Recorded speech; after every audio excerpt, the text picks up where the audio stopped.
Hello, hello, hello, everyone. Thanks so much for joining here on Keeping It Real Estate. I am Sara Delansig, and this topic today is about how to maximize your CRM usage for the most effective way to get conversions, how to get the most out of it, how to convert, nurture, and track with your CRM. And I am excited to be in collaboration with KGCI Radio, which it's been a year now since I started with sharing podcasts with them. And it's been an awesome journey. And we are really excited to collab this week and go. There was an interview that I did with Ian Wheatley yesterday that you can find on KGCI Real Estate on Air.fm. And it was a really awesome interview. So I highly recommend y'all check it out.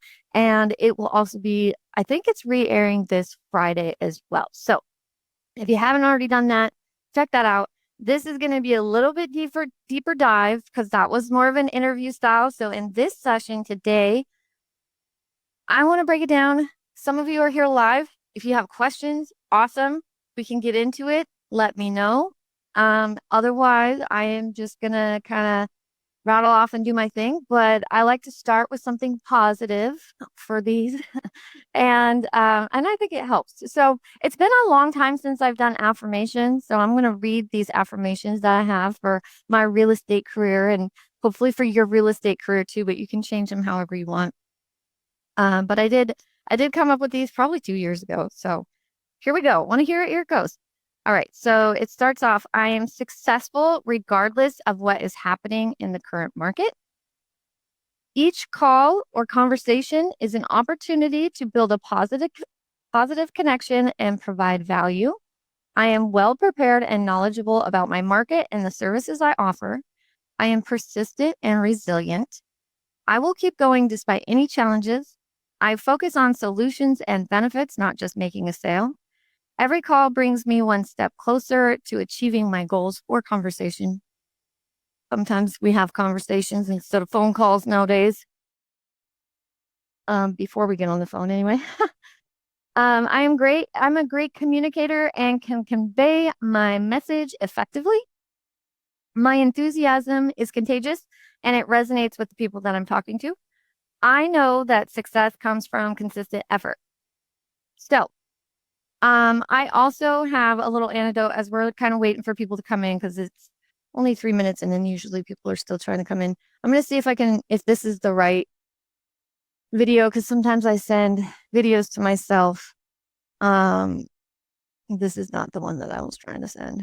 Of course that would happen. Okay, well, we don't need to play the video, but basically I was going to play a little anecdote about successful business people and how they got there, how they made their first million, how, where they came from and how they became very, very successful.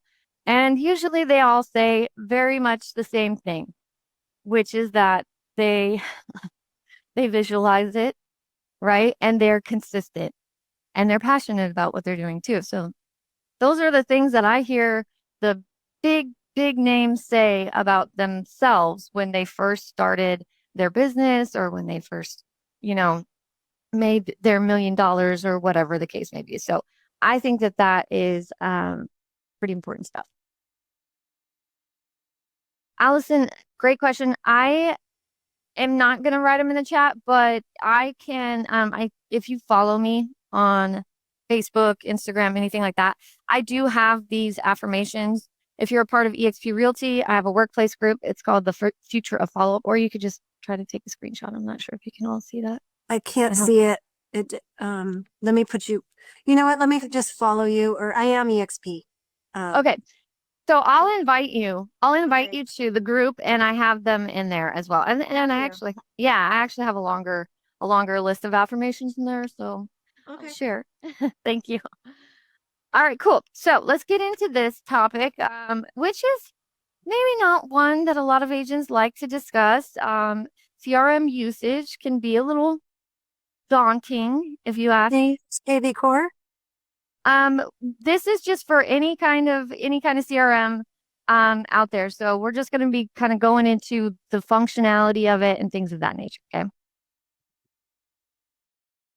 So it's more of the general concept of having a CRM. But yes, I've used KV Core, I've used Follow Up Boss, I use Follow Up Boss, I use Brivity, I use another one that isn't for real estate, which is for my own business. But yeah, we'll be talking about these things. So the first thing that we're going to get into is what is a CRM? Okay, so this is really basic, but y'all should know what a CRM is. It stands for Customer Relationship Management, and it's basically a place where you can store information about things, but it's not just a place where you store things because it's also a place where you interact with your database, your clientele, the people, the buyers and sellers that you want to convert into actual closings, right? Or sellers or buyers that are actually you're working with consistently. And there's a way to do that, which is called nurturing them. And the best way to do that is when you have data on them. All right. So you're not just using it just to throw things in there or just to leave it there and never look at it. You're like, okay, well, that's just sitting there. There's a lot of stuff that your CRMs do. And if you're getting it for free or whether you pay $500 a month for a CRM, either way, it's not cheap. I mean, if you're getting it for free, it's quote unquote free because all CRMs are really, something that you pay for, whether it be through your brokerage or a team leader or something like that. So it's really valuable tool that can help you to convert and nurture leads, that can help you stay on task, that can help you to know what to do with your time, which I think is a big problem that as agents, a lot of us have, which is why I was trying to bring up how to be consistent is how to stand out when you are in this business. So consistency is a crucial part of this, and having a CRM that can keep you on task will help you. Okay. So you want to centralize your client data. You want everything to be in one place, all the contact details. You want to know, are they a buyer? Are they a seller? Are they an agent? Are they a lender? Are they a renter? Whatever the case may be, you want to systematize, right? Organize, okay? You're going to put all of your communication history in there. So it should just flow pretty well with the state of how CRMs work nowadays. It should be that your CRM can integrate with the other things that you are using. Okay, so if you are using, let's just say you're using Follow Up Boss, for example. If you make a phone call and you have the app, if you make a phone call from your cell phone and you have the app and you have it integrated, then that's going to actually track what phone call you made to which person and what person type they are, whether they're a buyer or a seller. It's going to log it. And Follow Up Boss also has an amazing ability to give you a little snippet, too long didn't read, and tell you exactly what happened during that either voicemail that you left or conversation that you had. So it is really cool, especially for people that think that it takes too long to type up notes. And I know as agents, you guys are on the road, you're showing homes, you're listing homes, you're out and about, but you should also have a centralized location at a laptop where you can type up your offers and also enter all of your notes. But when you're not able to do that, if you integrate with your cell phone, through an app, then you're going to be able to have those things track for you so you can see, oh, I called them on Sunday around 4 p.m. We had this conversation. It already logged all the notes for that. I'm just going to update the status now that we're under contract. Da, da, da, da, da. Okay. Everyone's following me, I hope, on this so far. All right. So when you are not in touch with people, though, there's a way to automate these follow-ups. Okay. So you're going to be able to use your CRM to automate and send personalized emails, reminders, updates. There's postcards. Brivity does something pretty cool that you can actually integrate and send out postcards to them through it. I know one of my clients does not want to switch CRMs because he really loves this feature and it's pretty cool. As a matter of fact, Brivity also has another. I'm not trying to hype one or the other, but these are just the ones I'm familiar with and that I use at a high level for teams. I don't use KV Core at that level for teams. So sorry, I'm not going to talk about it too much. But there is a lot that you can do in Brivity, especially the transactions when they change statuses. Pretty cool. Follow boss. Maybe you can integrate that somehow because it's kind of awesome when it syncs with the MLS and it tells you when a status change has been updated, especially for myself as an ISA. That is kind of crucial information because one of the most embarrassing things is to call someone and they're like, my home is already on the market. And then you feel kind of silly. I'm not going to sit there and Google every single address that I call beforehand, but if it can just tell me that, then we're good. You know what I'm saying? So information is crucial, and that's why we want to put it in a centralized location so that we can automate these follow-ups when we're not able to do them. And then we are going to organize everything into groups. Like I mentioned before, you're going to put buyers, sellers, investors, renters, agents, if you're doing agent attraction, lenders, whatever the case may be. And that way you can market to them effectively. That was strange. I don't know what just happened. Can you guys still see me? Yeah, we can see you. Okay. My whole screen just shut off. I thought I lost power for a second. Okay, let me move you back over here so I can see everyone. Okay, cool. All right, so the next thing we want to do is we want to set reminders and tasks.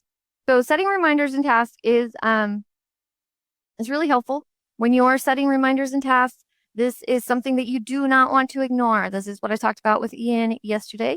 And it is something that a lot of agents ignore because a lot of what they're getting back may not be what they're looking for a lot of the time. So some of these text messages would be like, leave me alone or stop or I didn't ask for that or whatever. So you are kind of just like you're Pavlov's dog, but instead of getting the treat, you're getting smacked, if that makes sense. Oh, sorry, I'm a psychology major. So Pavlov's dog was fed a treat every time they would ring a bell, they would feed the dog a treat.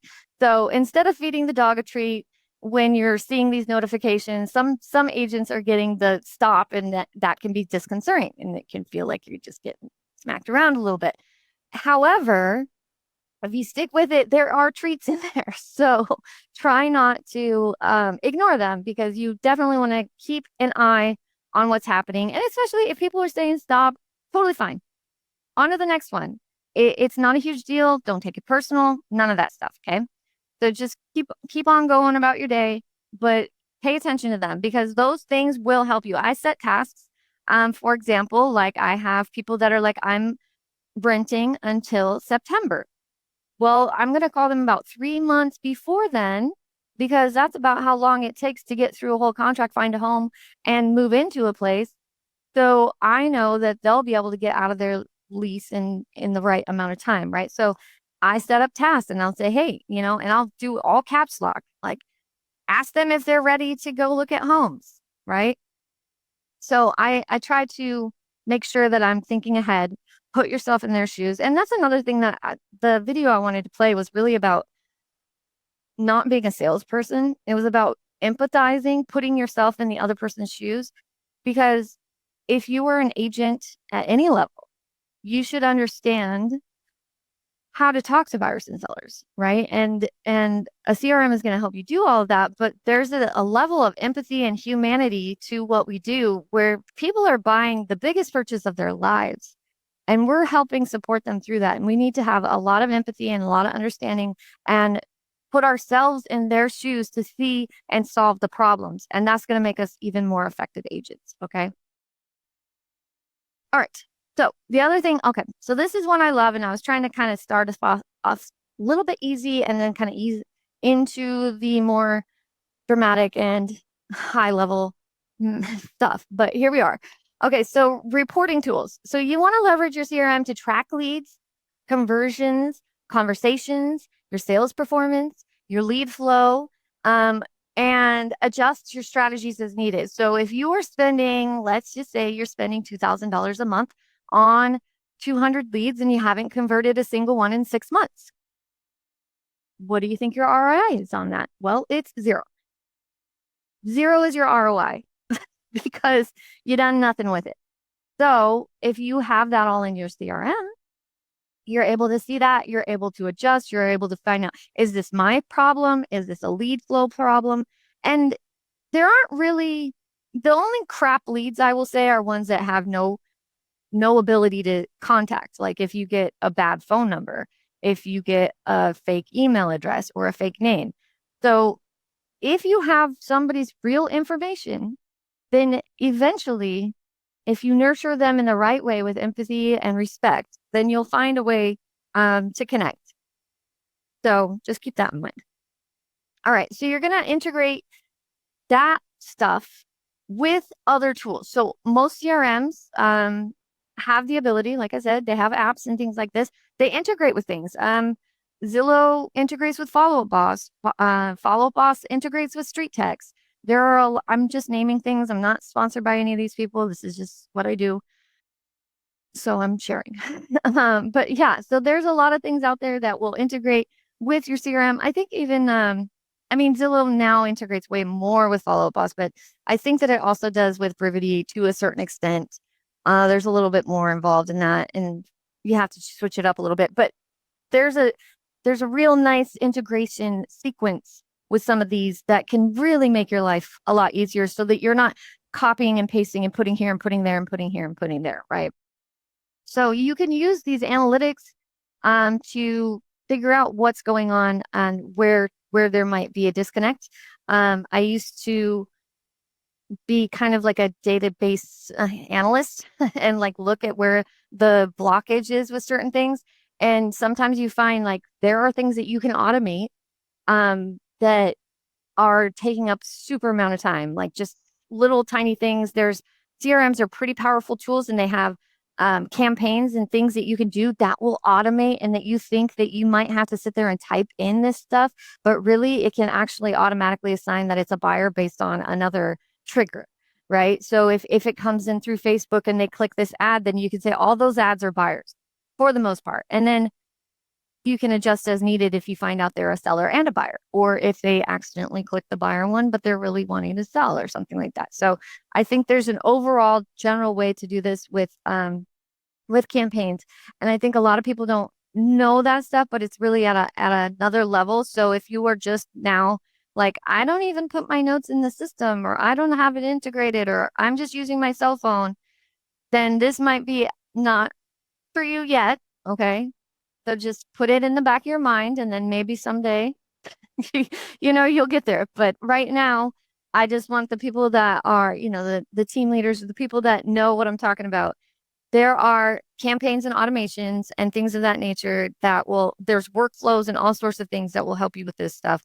And so you may be thinking, oh, I have to go in there and manually do this stuff, but there are ways to do this. And it depends on your CRM, and there's a lot of support. So when you are paying the kind of money that you pay for these CRMs, or somebody's paying for them, then there are plenty of tools and support. There's chats, there's emails, there's phone calls, there's all kinds of ways that you guys can get support. So don't hesitate to reach out to people. What I will say is if you go hiring someone to help you with all of this stuff, which I see a lot of people do, and I'm not knocking that at all, read through what they're giving you. Like if you're buying automations, you're buying an email campaign that you're going to send out, you're buying a text message campaign that you're going to send out, read all the way through it and make sure that it matches your market and it matches you personally. And if it doesn't, change it, because there's nothing worse than sending out something that doesn't represent you and then finding that you're getting the wrong type of client. You're not vibing with the people that are coming across. Okay. Okie dokie. Let's see. Where are we now? Customer journey mapping. All right. So this is one that is also really important, but I don't think people utilize it enough. You really want to look at the sales funnel and you want to say, okay, where are they in their journey? Are they a brand new lead? If they're a brand new lead, we're going to tag them as a brand new lead. We're going to make sure that we understand what their purpose is, what their motivation is, try to reach out to them. A lot of times with a brand new lead, depending on what kind of lead it is, let's just say they're a Facebook lead. Facebook leads take an average of 8 months of consistent monthly nurturing to get to the point to close. And that's just across the board. And most people don't take it that far, but this is kind of like what I do on a regular basis. So I can tell you, and that's with people that are actually personalizing it, having me as their ISA or someone in my business as their ISA, making the calls, sending the text messages, sending video texts and things of that nature. So when you are able to map where they come from, where they're going, what they want, then you're able to market to them a lot better, right? And so that's where you want to use your marketing. So let's like slide right into marketing, right? Leveraging your marketing automation. So there's built-in marketing features, which we talked about a little bit. The campaigns, email campaigns, there's newsletters, there's postcards. I saw a really cute thing for spring that someone on my team is doing. It was really funny. And now I can't think of the joke. It was like, I almost peed myself or something. Oh, I almost wet myself. And it was a joke. You have to see it. I'll post it because you guys should see it. It was so cute. Somebody on one of my teams was posting these little cardboard boxes that were door knockers, right? And she was leaving it. I'm so excited. Oh, I think it said, I'm so excited. I wet myself or something. I don't know. You'll have to see it. It was really funny. At first I was like, whoa. And then I was like, oh, okay, that's really funny. So yeah, so you can send those things out and you can track their journey. So you'll kind of know. You can put QR codes on it. I love calling people that have scanned QR codes. Hey, you remember you just scanned that QR code the other day and you were wanting to know how much your home is worth? Is that because you're thinking of selling in the next year or are you just curious? Right? So there's a lot of good reasons to do it. The problem is that a lot of people set all this stuff up, pay for it, and then they set it and forget it and they never think about it. And they get all those little stop, leave me alones and they let it discourage them. And then their mindset is this is all bunk. And then they just spent a bunch of money on things that actually work, but they're not noticing it because they're only seeing the bad. Which brings me to another thing that I've brought up many times before, which is when you focus on the negative, you get the negative, right? How many of us have gotten cut off in traffic or we're late to a meeting and we're sitting there and we're just steaming mad and then we go into a grocery store and then all of a sudden everything that can go wrong goes wrong because all we're paying attention to is all the negative things around us and not to the positive. There may be the most beautiful, epic thing happening. Somebody could be getting engaged right next to us. Who knows? And we're not paying attention to any of that because we're mad that the person in line, has too many items or something. So what you focus on expands, right? So all of these things really do come together to make one big thing. And I know that doesn't have to do with CRM, but I will say that if you're sitting there going, oh, well, the CRM stuff is whack. Obviously, nobody wants to buy a house. Obviously, it's just a ripoff. That's what you're going to find. That's all you're going to find pretty much. Now, every once in a while, a blind squirrel finds a nut and you might get lucky. But usually, if you're going to be negative, you're going to get negative. So keep that in mind. Okay, so let's see. We are going to also, I kind of touched on this, but I want to really go back to it just a little bit more. Personalizing your communication and your messaging. Making clients feel valued or that you empathize, that you understand what their motivation is. Like, I had to talk to a guy yesterday and his wife died and he has to go live in a home. I was asking him, okay, so you want to get a cash offer for your home or you want to list it or something like that. Well, where, are you planning to move somewhere else? And he goes, yeah, into assisted living. That's a hard conversation to have. There has to be a lot of empathy on my end. There has to be a lot of understanding for what that's like for him. I can't fathom, right? Like I can't fathom what that's like. He lost his wife. He's been independent this whole time and now he's got to move into assisted living. And I don't know, maybe that's beautiful for him, but maybe it's not.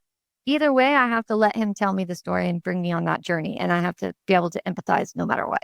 So I just listen and nod my head and, I'm sorry to hear that your wife passed and just kind of feel it out, right? Like, but don't ever try to like go in for the, hey, you know what? I'll be there tomorrow and we can fix this. And like, you got to really assess the situation. And I think the best agents always know how to bring the humanity out and to really help someone solve a real problem. And his problem is that he has a huge home and he's alone and he wants to get out of it. So I helped him solve that. Set a listing appointment, bada bing, bada boom.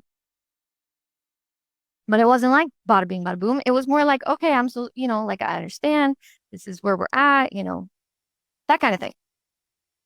And usually when you're passionate about or like if you have conviction about what you do, then that will come naturally. When you have conviction that you are the best agent, that you know what you're talking about, that you have the best skill set to help someone, then it'll come naturally. So don't get too hung up on it, but just know don't be too salesy or anything like that. Okay. So personalize your communication, personalize your message, make sure your clients feel valued, enhance the relationship. Send out mailers, send out whatever the case, whatever works for you. Everybody's different. I hear of people like bringing homemade apple pies. I hear of people sending really silly messages, signing them up on newsletters. There's all kinds of things, but these are all things that you can track in your CRM and you can see how effective it is. And that's the beauty of it. Okay. So monitor your lead sources is another one where you're tracking where they're coming from. Are they coming from social media? Are they coming from referrals? You need to focus your efforts on the most profitable ones. Okay.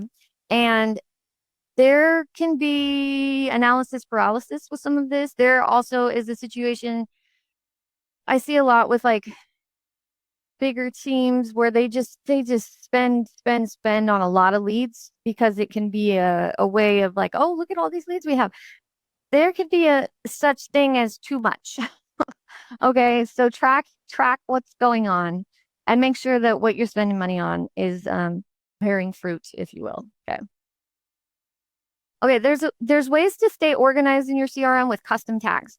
I know people that take this way, way, way, way over here where every single, you know, ad that they run has a custom tag, which is pretty cool. There's that, or you can at least tag them with buyer, seller, investor, renter. You can at least tag them with something. So custom tags are helpful. You could do first time home buyer. You could refer to lender. These are some of the tags that I use. Okay. So I use hot. Hot is like buying within 0 to 3 months. Warm. Warm is like buying within 3 to 6 months. Tepid. I don't know. They aren't really talking to me, but they answered the phone. It's the right phone number. And I'm not really sure. They could be hot. They could be cold. They might just be lukewarm and I won't know until I really have a conversation with them. So tepid is just, I don't know where they're at. And then cold, which is 6+ months. So I kind of keep those in there, but then I want to know, I don't leave them as cold for 6 months. Well, maybe for 6 months I do, but after that, then I'm like, okay, let's look at these cold ones. How long ago were they touched? Are they interacting with these automations now? Because every once in a while, I get a notification and it says so and so who hasn't looked at homes in 300 days is looking again. Especially if you have things, some of these other CRMs that are integrating with your phone and using your mobile apps, you're signed in and you're updated. Update your apps, people. I never brought this up, but update your apps. Make sure you update your apps because they can really mess up if you don't. And sometimes you even have to clear your cookie cache, which I had to do this morning for Zillow for one of my clients. So just sometimes they mess up. So update your apps. And then I lost my train of thought, to be honest with you guys. So hold on. See, I'm a human. Things happen, right? Oh, okay, let me look at this. Oh, okay. Oh, I was trying to say that you can do minimal tags or you can do massive tags, right? You can really organize it. You can real niche down. Once you start using some of the tags, then you're going to be able to add on more. And the tags that I use, I just mentioned. But I also have referred to lender, appointment set. I'll break those down into a call. I either set the appointment as a call, as a Zoom, or in person. I like to track those. Whenever I set one that's in person, I make sure to I mean, this may not apply to everyone because I'm an ISA, right? So I make sure that they understand the agent that they're going to meet with so that they don't feel like that person doesn't exist. So I try to send like maybe a video of that agent or their digital card or something like that. Not LinkedIn card, but there's a Linktree card or something like that, right? Something so they see a picture of this agent so that they won't be as likely to cancel on them. That's just a little ISA trick. So if you guys are hiring an ISA, I think it is kind of crucial that you are hyping up the agents so that you get less no-shows, especially when you're doing in-person appointments or something of that nature. You can kind of tell, engage the people that might cancel versus the people that are really excited to talk to you, but you just never know. So it always helps to like pump up the agent. Oh, this agent is our expert in this area. They've been an agent for XYZ long and they really know how to help with your situation. Don't lie, but give the nice little bullet points of the people that you work with, right? Okay, that was a side note, side tangent. All right, integrating with your MLS. I brought this up at the beginning, but I think integrating with your MLS is pretty cool because, like I said, if you know that their house just changed status or maybe it expired or something, I call luxury expired listings too, which is one of my favorite things to do because it's a real challenge. And for some reason, I just have a lot of success with it, probably because of my mindset, because I know that I'm the best. And I'm like, yeah, everybody's going to answer the phone when I call and they all want to talk to me. You see that? I'm nodding my head. Yes. Yes, they want to talk to me. They're so like, why did I had a guy yesterday. He's like, I don't even know why I answered the phone. I never answer these calls. That's because it was me calling, mister. That's why. So I think that way. I literally set up my day with the affirmations that I told you guys, but also I've added since this was created to I am so lucky that everybody answers when I call and they all want to talk to me. They all just are like, wow, you're just the best. Anyways, you guys should try it. Pump yourself up, even if you don't believe it at first. Okay, so integrating with your MLS so that you can know what's going on. So a lot of the apps do this, a lot of the CRMs do this, and you should be setting up property alerts. You can see what's going on. If they don't open them, if they do open them, just don't ignore them. Make sure that you pay attention to them. And the very last thing I have is enhanced customer support, which we already kind of touched on, which, track service requests, like, especially if you're a team leader, if your agents are complaining, oh, this CRM's not working. Oh, it's not updating. I can't do it. There's no this, there's no that. Make sure that you're following up on any of their complaints and make sure that you have your person that you pay, which we pretty much all do, that's meant to help your team organize whatever the issue is. So, anyone have any questions? Because I kind of just went through my whole thing, but if you have questions, I'm happy to take some now. All good. I answered everything. I'm just going to give a real quick breakdown of a couple, some of the other stuff that I wrote down that maybe we didn't get to. Okay. So we did get to automations and workflows. We did get to tracking and analytics. Oh, I wanted to mention this because I did not mention this yesterday, but one of the questions that Ian asked me was, what can you track? And I did not bring up transactions. And that is really important. Track your transactions, people. You can track them in your CRM. You can know exactly how many you close so that you can set your goals for the following year. You can know exactly how many calls you made. You can know exactly how many appointments you set. If you track all of this stuff, then you're going to have a lot better stuff. I did talk about that quite a bit yesterday, so I kind of laid off on this one. Personalization, we talked about AI, which is where the future of this is going, which I'm hopefully will be voice notes and all of that kind of stuff. Not so much the fake stuff, but just like helping us so that we can do a better job as humans. All right, customer journey mapping, we did talk about that. The sales funnel, we talked about that. Integrations, we talked about that. Advanced lead scoring. Some CRMs have this and will tell you, rather than just sending you a little, what's that called? Like a little notification that's like, oh, this person's looking again. They'll actually score it out of a score of 100. They've opened certain number of emails and every email that they open is 5 points. And so maybe they're a 90 out of 100. That's somebody you want to call. That's like a pretty good tracking system. I'm pretty sure that Follow Up Boss does this. So check it out. Algorithms, collaboration and task management, especially for the big teams, you guys. This is crucial. This is one thing that I didn't mean to get into, but I do get into because it's super, super important for teams. Customization, we talked about. Use it for calls and texts, and then that is it. That's all I got. Hope that was helpful. Hope y'all check it out again on Friday. If you missed anything, I will be posting this video as soon as I have it. And that is everything. Thank you guys so much. Have a good night or day. If you'd like more information or to get connected to the Agent Power Huddle, join our free Facebook group. This call was designed for the agents in our EXP organization, but open to any agent from any brokerage. If you're a guest and you're interested in learning more about EXP or our specific resources within the Agent Collective, reach out to the person who invited you to this call to get more info. Produced by the Agent Collective Media Network.